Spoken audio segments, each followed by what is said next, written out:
അങ്ങനെ നമ്മൾ ഫിലിപ്സ് എന്ന് പറയുന്ന സിനിമ കണ്ടു. കുറച്ച് ദിവസമായിട്ട് ആശുപത്രിയും പരിപാടിയൊക്കെ ആയിട്ട് കറങ്ങി നടക്കുകയായിരുന്നു. അതിനുശേഷം തിയേറ്ററിൽ ഒരാഴ്ചത്തേക്ക് പോകണ്ട എന്നൊരു തീരുമാനം എനിക്കുണ്ടായിരുന്നു. കാര്യം തണുപ്പത്ത് അങ്ങനെ പോയി ഇരിക്കേണ്ട എന്നുള്ള രീതിയിൽ. എന്നാലും ഒരു സിനിമ ഒന്ന് തിയേറ്ററിൽ പോയി കാണാൻ, കാര്യം ഒരു 10-12 ദിവസമായിട്ട് നമ്മൾ തിയേറ്ററും സിനിമയൊക്കെ ആയിട്ട് ഇങ്ങനെ വിട്ട് നിൽക്കുകയാണ്. അതൊരു വല്ലാതെ ബുദ്ധിമുട്ടുള്ള കാര്യമാണ്. അപ്പോൾ അങ്ങനെ ഞാൻ ഫിലിപ്സ് എന്ന് പറയുന്ന സിനിമയാണ് ചൂസ് ചെയ്തത്. ആ സിനിമ തിയേറ്ററിൽ കണ്ട അനുഭവത്തെക്കുറിച്ചാണ് നമുക്ക് സംസാരിക്കാനുള്ളത്. അത്യാവശ്യം തിരക്കുണ്ടായിരുന്നു. ഒരു വർക്കിംഗ് ഡേ ആയിട്ടും പകൽ സമയത്തെ ഷോ ആയിട്ടും അത്യാവശ്യം ആളും കൂട്ടമൊക്കെ ഉണ്ടായിരുന്നു. അങ്ങനെ ഇരുന്ന് സിനിമ കണ്ടു. ഈ സീനിയോറിറ്റി എന്ന് പറയുന്നതിൻ്റെ ഒരു വാല്യൂ ഇല്ലേ, അത് ശരിക്കും ആ സിനിമയിൽ കാണാനുണ്ട്. ഇന്നസെൻറ്റ്, മുകേഷ്, ഇവർ രണ്ടുപേരും ഒരുമിച്ച് വരുന്ന, ഇവരുടെ പെർഫോമൻസിന് ഇമ്പോർട്ടൻസ് വരുന്ന സീക്വൻസുകൾ വരുമ്പോണ്ടല്ലോ, അതൊരു ഭയങ്കര സാധനമാണ്. ആൻഡ് ഇന്നസെൻറ്റ് സാറിനെ മിസ് ചെയ്തു എന്നല്ല, അദ്ദേഹത്തിൻ്റെ ഒരു നല്ല പ്രകടനം നമുക്ക് സ്ക്രീനിൽ കാണാൻ പറ്റുന്നു എന്നുള്ളത് ഈ സിനിമയെ ഇഷ്ടപ്പെടാനുള്ള എൻ്റെ ഒരു ഇമോഷണൽ റീസണാണ്. അതുപോലെ തന്നെ എല്ലാവരുടെയും പ്രകടനങ്ങൾ, അതിലെ കുട്ടികൾ അവർ വളരെ നന്നായിട്ട് ചെയ്തിട്ടുണ്ടായിരുന്നു. നായകൻ, നായിക, സിനിമ കണ്ടു, എനിക്കിഷ്ടപ്പെട്ടു എന്നുള്ള രീതിയിൽ. അതിലെ പാട്ടുകൾ രസമുണ്ടായിരുന്നു. വിഷ്വലി നല്ല രസമായിട്ടാണ് മുന്നോട്ട് പോകുന്നത്. ഇമോഷണൽ കണക്റ്റ് അത് വളരെ രസമായിട്ട് എനിക്ക് കിട്ടിയിട്ടുണ്ടായിരുന്നു. അതായത് നല്ല രീതിയിൽ ആ ഒരു ഇമോഷണൽ കണക്റ്റ് അവർ വർക്ക് ചെയ്തിട്ടുണ്ട്. ഇപ്പം ചില സംഭവങ്ങൾ ഇതിലേറ്റവും കോറായിട്ടുള്ള വളരെ ട്വിസ്റ്റിംഗ് ആയിട്ടുള്ള ഒരു സിറ്റുവേഷൻ അതുണ്ടാകുന്നതിന് കുറേ മുമ്പ് തന്നെ ഇതാണ് സംഭവിക്കാൻ പോകുന്നത് എന്നുള്ളൊരു ധാരണ എനിക്ക് കിട്ടി. കാരണം ആ കുട്ടി എന്തിനാണ് അവിടെ പോയിരിക്കുന്നത്, പിന്നെ ഇങ്ങനൊരു സിറ്റുവേഷനിൽ അവരെന്തുകൊണ്ട് ഇത് കണ്ടിന്യൂ ചെയ്യുന്നു, അപ്പോൾ ഉറപ്പാണ് ഇതൊരു പ്രശ്നമാവാനുള്ളതാണ്. മിക്കവാറും ഇതിൽ നിന്ന് തന്നെ ആയിരിക്കും ഉണ്ടാവുക. കാര്യം ഈ ഐറ്റം കുറച്ച് മുമ്പ് വളരെ ഇമ്പോർട്ടൻസോടുകൂടി സിനിമയിൽ കാണിച്ചിട്ടുണ്ടായിരുന്നു എന്ന് പറയുന്ന പോലെ നമ്മുടെ തിയറി ഓഫ് ക്ലീഷേഴ്സ് കാൽക്കുലേഷനൊക്കെ വെച്ചിട്ട് ഇതാണ് സംഭവിക്കാൻ പോകുന്നതെന്നുള്ള ധാരണയൊക്കെ ഉണ്ട്. പക്ഷേ അതിനെ അവർ വളരെ പവർഫുള്ളായിട്ട്, അതായത് അതിൻ്റെ ഒരു ടെൻഷൻ നമ്മളിലുണ്ടാക്കുന്ന രീതിയിൽ, ആ ഒരു പെയിൻ നമ്മളിലുണ്ടാക്കുന്ന രീതിയിൽ നല്ല രീതിയിൽ അത് ഹാൻഡിൽ ചെയ്തു. അതെനിക്ക് വളരെ പോസിറ്റീവായിട്ട് തോന്നി. പിന്നെ സിനിമ കഴിഞ്ഞിറങ്ങുമ്പോൾ മനസ്സിനൊരു ആശ്വാസം ഉണ്ടെന്നേ, ഒരു സുഖമുണ്ട്. നമുക്കങ്ങനെ മറ്റേ ഇതോ വലിയ ടെൻഷനുള്ള സാധനം കേട്ടു എന്നോ അല്ലെങ്കിൽ നമുക്ക് മനസ്സിലാവാത്തൊരു കാര്യം, ഇപ്പം ചില സിനിമയൊക്കെ കഴിഞ്ഞിറങ്ങുമ്പോൾ എനിക്കറിയാം ഇതിൻ്റെ ഒരു എക്സ്പ്ലനേഷൻ ആരെങ്കിലുമൊക്കെ ചോദിക്കാൻ സാധ്യതയുണ്ടെന്ന് പറയുന്ന പോലത്തെ സാധനങ്ങളൊക്കെ ഉണ്ട്. പക്ഷേ ഈ സിനിമയിൽ അങ്ങനെ എക്സ്പ്ലനേഷനൊന്നും വേണ്ട. പിന്നെ നമ്മുടെയൊക്കെ ജീവിതത്തിൽ ഇപ്പം നമുക്ക് പല ടെൻഷൻസ് ഉണ്ടാവും.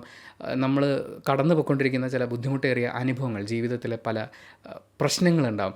അങ്ങനെയൊക്കെ കടന്നു പോകുന്ന ആളുകൾക്ക് ഒരുപക്ഷെ ഈ സിനിമ കണ്ടു കഴിഞ്ഞാൽ ഒരാശ്വാസം കിട്ടും, ഒരു പ്രതീക്ഷ എന്ന് പറയില്ലേ. അതായത് ഇപ്പോൾ കടന്നു പോകുന്ന പ്രശ്നങ്ങളൊക്കെ കഴിഞ്ഞിട്ട് നമുക്ക് ഒരു മഴവില്ല് നമ്മളെ തേടി വരും, ഒരു മഴവില്ലിൻ്റെ ഭംഗി നമുക്ക് ആശ്വസിക്കാൻ കാണാൻ പറ്റും എന്ന് പറയുന്ന പോലത്തെ ഒരു ഫീല് കൊടുക്കാൻ സിനിമയ്ക്ക് സാധിക്കുന്നുണ്ട്. അതും ഈ പറയുന്ന പോലെ ഒരു പോസിറ്റീവാണ്. വളരെ ചുരുക്കം ഇടങ്ങളിൽ എനിക്ക് കുറച്ചും കൂടി ഒന്ന് സ്പീഡിൽ പോയിരുന്നെങ്കിൽ എന്ന് തോന്നിയിരുന്നു. ഇപ്പം ഞാൻ OTT-യിലാണ് ഈ സിനിമ കാണുന്നതെങ്കിൽ ഉറപ്പായും ഞാൻ ഫാസ്റ്റ് ഫോർവേഡ് ചെയ്യാൻ സാധ്യതയുള്ള ചില രംഗങ്ങളൊക്കെ ഉണ്ട് ഈ പ്രണയമൊക്കെ ആയിട്ട് ബന്ധപ്പെട്ട് നിൽക്കുന്നത്. പക്ഷേ അത് ഈ സിനിമയ്ക്ക് ആവശ്യമാണ്. ആ കഥാപാത്രങ്ങളെയും ആ സിറ്റുവേഷനെയും ഒഴിവാക്കാൻ പറ്റില്ല. എന്നാൽ പോലും വളരെ പ്രെഡിക്റ്റബിളായിട്ടുള്ള കാര്യങ്ങളായതുകൊണ്ട് അത്തരം ചില രംഗങ്ങൾ ഫാസ്റ്റ് ഫോർവേഡ് ചെയ്ത് ചിലപ്പോൾ ഞാൻ കാണുമായിരുന്നു. പിന്നെ എന്തെങ്കിലും നെഗറ്റീവായിട്ട് ഉണ്ടോ എന്ന് ചോദിച്ചു കഴിഞ്ഞാൽ സിനിമ എനിക്ക് ഇഷ്ടപ്പെട്ടു, അതൊരു നെഗറ്റീവ് അല്ലല്ലോ.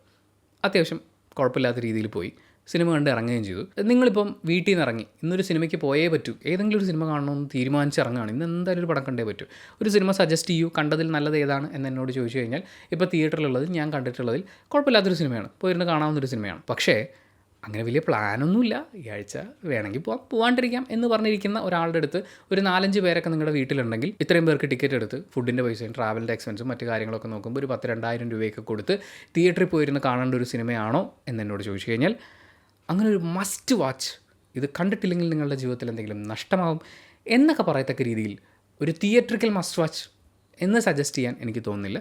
പക്ഷേ അത്യാവശ്യം കുഴപ്പമില്ലാത്തൊരു പടമാണ്. എസ്പെഷ്യലി ഇത് OTT-യിലൊക്കെ ആണെങ്കിൽ നമ്മൾ ഞായറാഴ്ച ഭക്ഷണമൊക്കെ കഴിച്ച് ചാരി ഇരുന്ന് റിലാക്സ് ആയിട്ട് കാണുകയാണെങ്കിൽ ഇപ്പോൾ ഒരു 3 മണിക്ക് തുടങ്ങിക്കഴിഞ്ഞാൽ ഒരു 5 മണിയാകുമ്പോൾ പടമൊക്കെ കഴിയുമ്പോഴേക്കും മനസ്സിനൊക്കെ നല്ല ഹാപ്പിനെസ് ആവും. പിന്നെ വൈകുന്നേരം എല്ലാവരുമായിട്ട് നമുക്കൊന്ന് ജോളിയായിട്ട് പുറത്ത് പോകാനൊക്കെ തോന്നും. ഫാമിലി ആയിട്ടാണെങ്കിൽ പ്രത്യേകിച്ച് ആ ഫാമിലിയിലുള്ള എല്ലാവരോടും നമുക്ക് ജോളിയായിട്ട് സംസാരിച്ചിരിക്കാനൊക്കെ ഉള്ളൊരു മൂഡ് നമ്മളിൽ ക്രിയേറ്റ് ചെയ്യും. പക്ഷേ തിയേറ്ററിൽ ഇത്രയും എക്സ്പെൻസും കൂടി പരിഗണിച്ചിട്ടാണ് എനിക്കങ്ങനെ പറയാൻ തോന്നുന്നത്. ഒരു തിയേറ്ററിക്കൽ മസ്റ്റ് വാച്ച് എന്നെനിക്ക് ഫീൽ ചെയ്തില്ല. പക്ഷേ ഒരു ഫീൽ ഗുഡ്, രസമുള്ളൊരു കുഞ്ഞു പടം, വളരെ കുഞ്ഞു പടം. ഇതിപ്പോൾ എൻ്റെ മാത്രം അഭിപ്രായമാണ്. ചിലപ്പോൾ നിങ്ങൾ ഈ സിനിമ തിയേറ്ററിൽ കണ്ടിട്ടുണ്ടെങ്കിൽ നിങ്ങളുടെ അഭിപ്രായം നേരെ തിരിച്ചായിരിക്കും. നിങ്ങൾക്ക് ചിലപ്പോൾ ഇതൊരു മസ്റ്റ് വാച്ച് പടമായിട്ടായിരിക്കും ഫീൽ ചെയ്തിട്ടുണ്ടാവുക, ചിലപ്പോൾ നിങ്ങൾക്ക് നേരെ ഓപ്പോസിറ്റ് ഫീൽ ചെയ്തിട്ടുണ്ടാവും. അത് കമൻറ്റ് ബോക്സിൽ രേഖപ്പെടുത്തുക. കമൻറ്റ് ബോക്സ് നോക്കിയിട്ട് അഭിപ്രായം രൂപീകരിക്കണം എന്നാഗ്രഹിക്കുന്ന ആളുകൾക്ക് അതൊരു വലിയ സഹായമായിരിക്കും. അപ്പോൾ thank you so much. Video ഇഷ്ടപ്പെട്ടാൽ ലൈക്ക് ചെയ്യുക, കമൻറ്റ് ചെയ്യുക, ഷെയർ ചെയ്യുക, സബ്സ്ക്രൈബ് ചെയ്യുന്ന കാര്യം പരിഗണിക്കുക.